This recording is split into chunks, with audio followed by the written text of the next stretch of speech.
mestre com o título A Igreja de Cristo e o Império do Mal.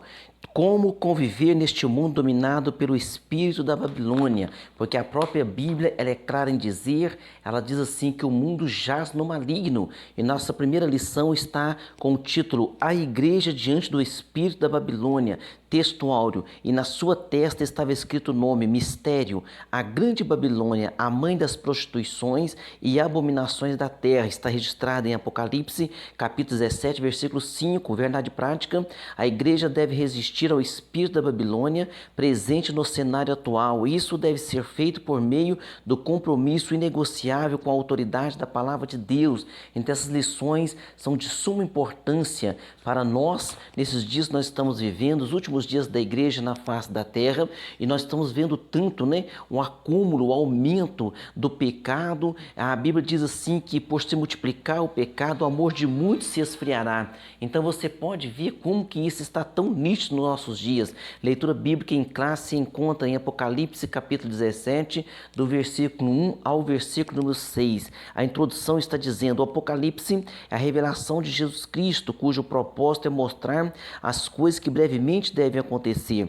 Por ser de natureza escatológica, o livro não é de fácil interpretação. Por isso convém esclarecer que nesta lição não se pretende identificar a Babilônia literal, nem listar os eventos da grande tribulação. Nosso objetivo é alertar a igreja acerca dos aspectos gerais do espírito da Babilônia. Tanto é que nós vamos ver no decorrer aqui da lição, que quando fala a Babilônia, não está falando especificamente de um local geográfico, mas sim, é uma coisa simbólica, e está falando desse sistema mundano que está dominando o mundo, dominando a cultura, dominando a política, a economia, e nós estamos vendo isso acontecer.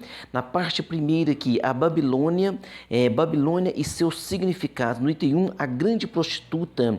No item 2, a mulher e a besta escarlata. E no item 3, mistério, a grande Babilônia. Então vamos lá, no item 1, a grande prostituta. A personagem é apresentada como a grande meretriz com a qual os reis da terra se prostituíram. Então é dessa forma que é descrita aqui em Apocalipse, capítulo 17, versículo 1 e 2.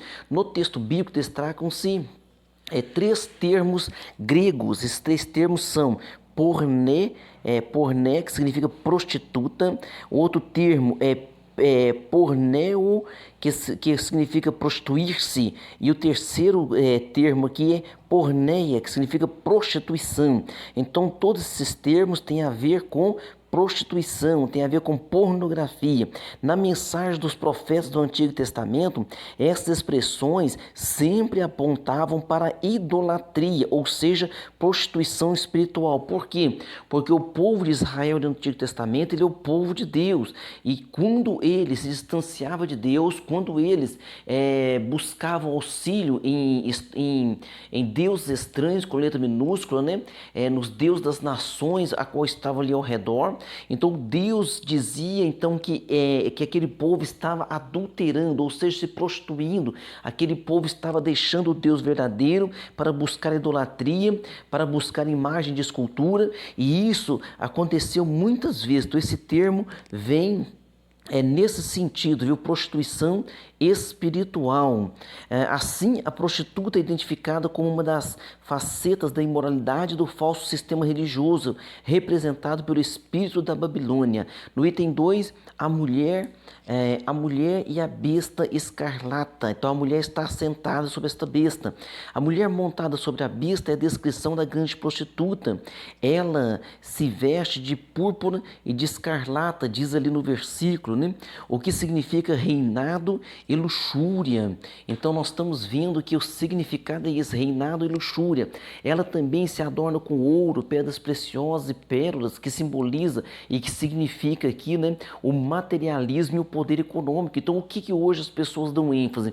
É no materialismo, no poder econômico, o quanto eu posso ganhar com isso, o quanto eu serei importante, principalmente com o advento, das redes sociais. E a Bíblia Sagrada já nos orienta lá em Isaías capítulo 5, versículo 20, dizendo assim, ó: ai dos que ao mal chamam bem e ao bem chamam mal. Então, essa inversão de valores, Isaías escreveu o seu livro 750 anos antes de Cristo, ou seja, há 2750 anos atrás, a Bíblia já nos alertava sobre a inversão de valores, que é o que tem acontecido, nos dias de hoje. Então, a fera na qual a mulher está montada é a besta que saiu do mar. Então, o mar, que significa multidões. Trata-se do anticristo, que pelo poder de Satanás faz oposição a Jesus. Então, o anticristo, ele governará na grande tribulação.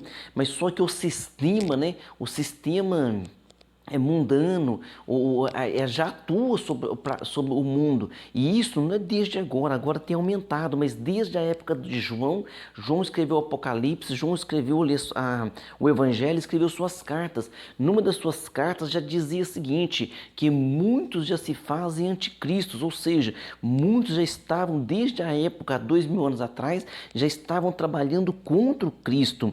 Então, esse sistema do anticristo, ele já opera há muitos anos, desde que o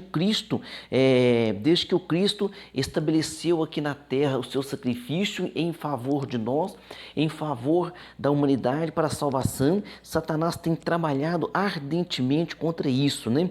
E nesses versículos nós lemos, também aparece ali 7 cabeças, 10 chifres, que simbolizam poderes do mundo e a força política, a união entre o cavaleiro, né, que é a mulher, e a montaria, a besta, ou seja, a mulher está montada sobre a besta. Então, esta união ali da mulher montada sobre a besta simboliza a nefasta força dos sistemas religioso, econômico e político do espírito da Babilônia. Então, esse espírito da Babilônia, esse espírito mundano, aquilo que está tão arraigado no mundo, né?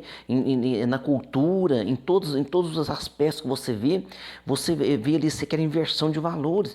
Hoje, quando você assiste um filme, uma história ali, né, do vilão, a história ali do mocinho, eles estão transformando hoje o vilão em mocinho.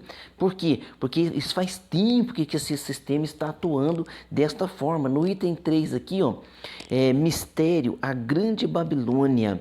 Na sequência da revelação, o nome da prostituta é desvendado. Então tem o nome. Qual é o nome? Não esqueça, mistério, vírgula, a grande Babilônia. Por que mistério? Indica que o nome babilônico não é então meramente geográfico. Então não é para nós entender, onde era a Babilônia? É ali onde está o Iraque. Não é no sentido geográfico. Aqui é simbólico. A Babilônia é descrita como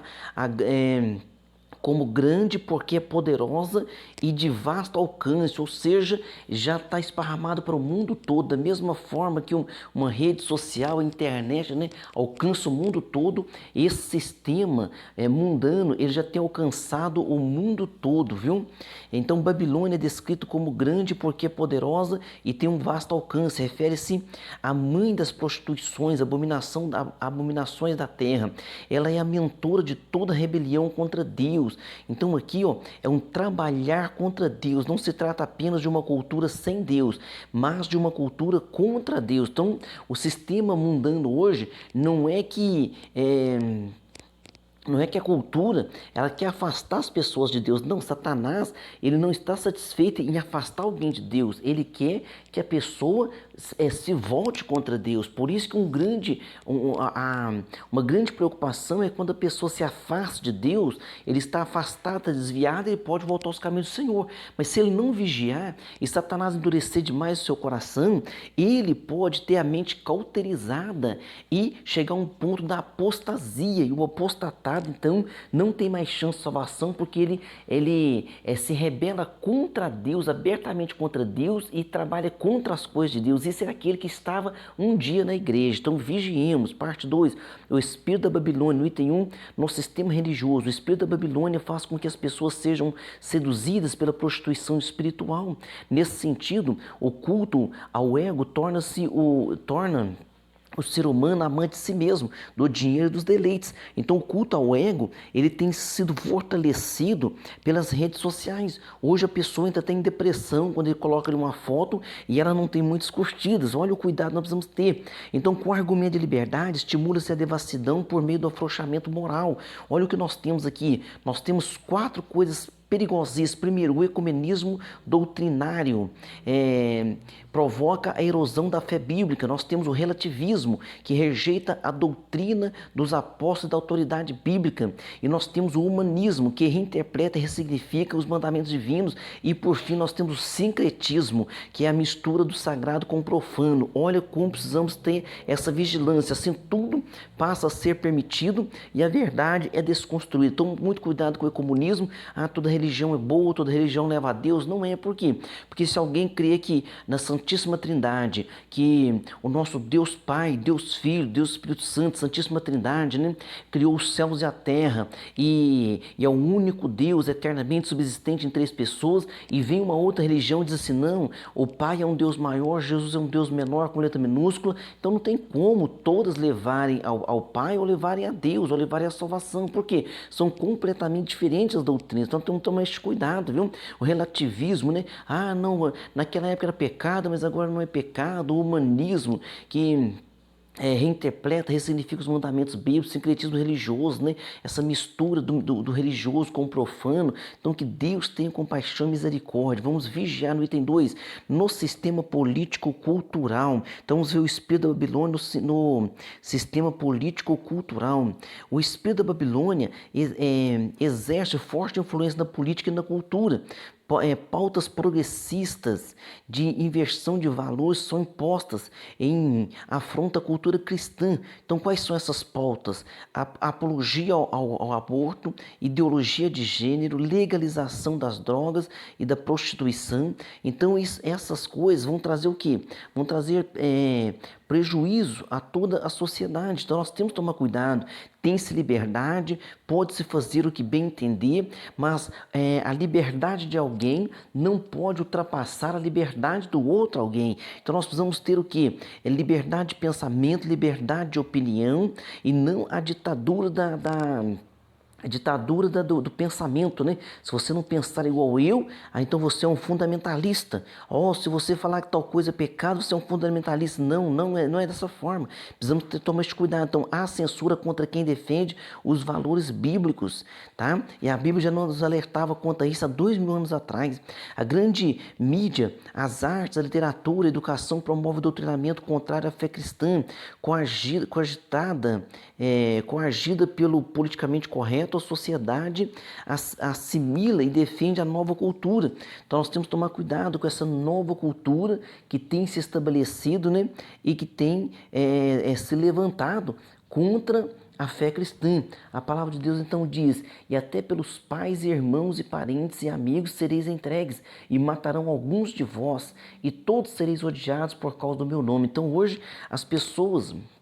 O cristão está sendo perseguido, o cristão está sendo tolhido de falar a mensagem, de falar aquilo que está escrito na Bíblia, a sua maneira de pensar, a sua maneira de agir.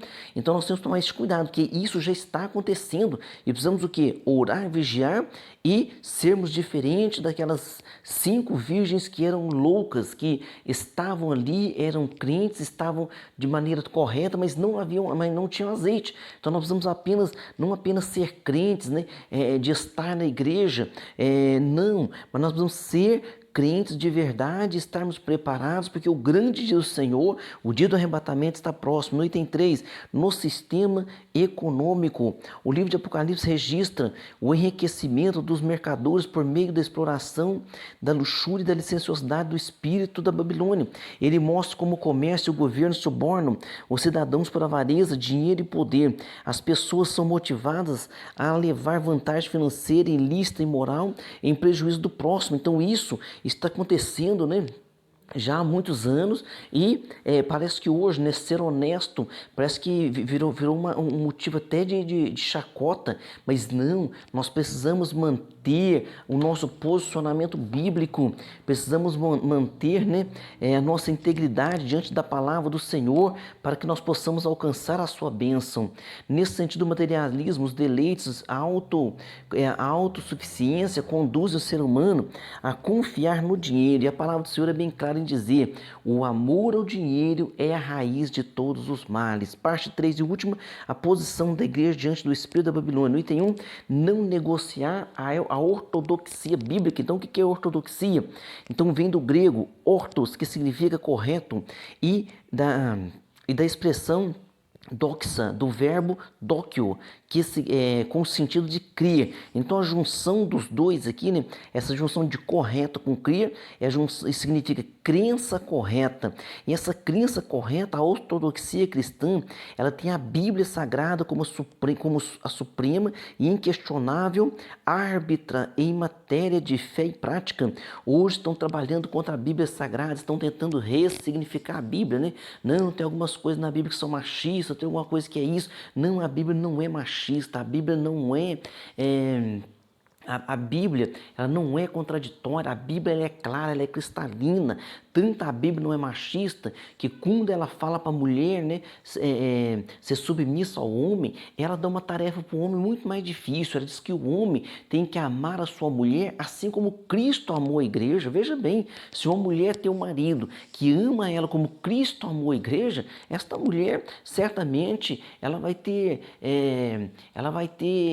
ser feliz, né? Ela vai ter assim, satisfação nessa vida ali familiar, conjugal. E é isso que a palavra de Deus nos orienta, porque isso são os conselhos da palavra do Senhor, são as orientações da Bíblia Sagrada. Assim, por meio do estudo bíblico, sistemático e doutrinário, torna-se possível capacitar o crente para enfrentar o espírito da Babilônia e suas ideologias contrárias aos valores absolutos da fé cristã, com mansidão, temor e boa consciência. No item 2, formar o caráter de Cristo.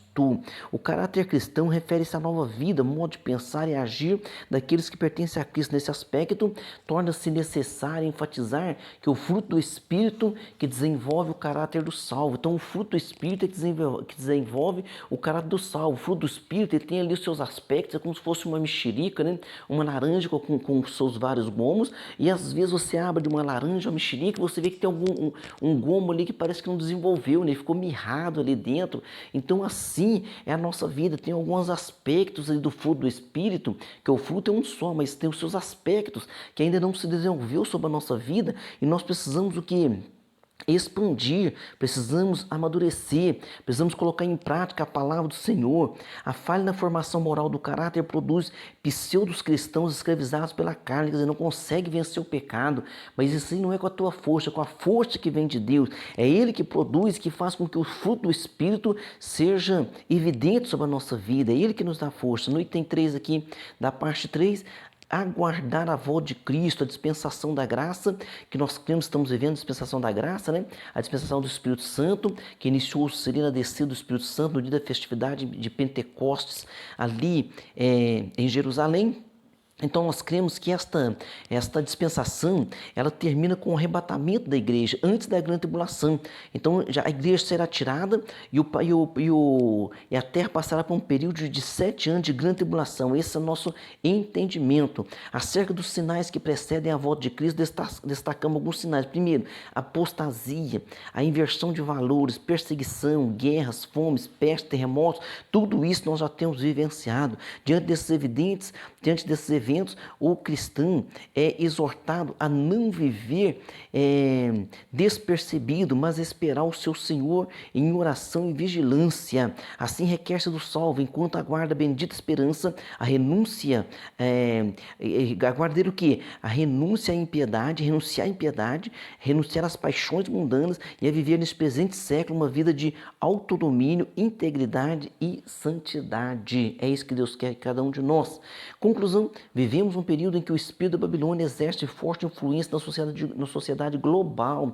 Suas ações buscam completo domínio político, econômico, cultural e religioso em oposição aos valores da fé cristã. O avanço dessas ideologias aponta para a iminente volta de Cristo. Nesse interlúdio, ou seja, neste tempo, é dever da igreja, até que Jesus volte a dever da igreja, oferecer resistência ao mal, ensinar a doutrina bíblica, formar o caráter dos discípulos e santificar-se para a vinda do Senhor. Essa é a nossa tarefa e que o Senhor, através do Espírito Santo, nos concede essa graça, amém? Vamos para as nossas perguntas. Número 1, o que o termo mistério indica? Então, no versículo ali indica que o nome Babilônia não é meramente geográfico, mas é simbólico, né?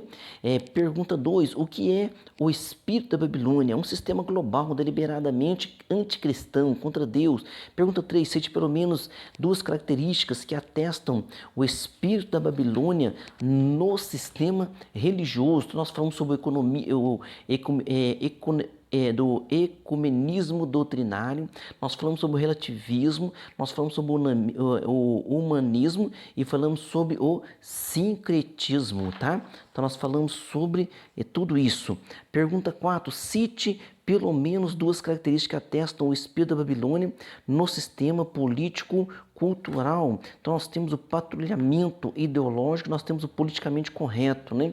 Pergunta 5, cite pelo menos duas características que atestam o espírito da Babilônia no sistema econômico. Tem a exploração da luxúria e a extorsão da sociedade. Então a Bíblia deixa bem claro que o amor ao dinheiro é a raiz de todos os males. A pessoa quer dinheiro, quer poder, mas nós que conhecemos a Cristo, nós queremos a presença dele sobre a nossa vida e queremos levar esta palavra de fé, de amor, esta palavra de salvação e que o Senhor nos capacite a isso. Amém? Que Deus abençoe você e até a próxima aula.